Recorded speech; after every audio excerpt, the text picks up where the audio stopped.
Team Magubat for another fruitful lesson. A big round of applause, please.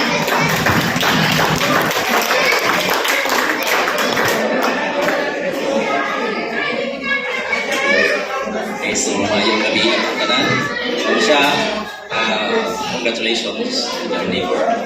Now, kami mong Sharon, nagkauban niya sa Hospital School for I think 2 to 3 years na siya.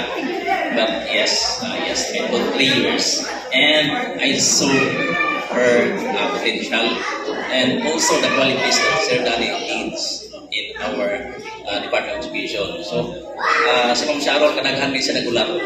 Several times na submit to papers, several times na wala na wala na kuha. Pero at the end, no, sa akin din gulat-gulat, naragyan. So congratulations po siya. And I think, tanan mo rin kasulti na nila rin katanan.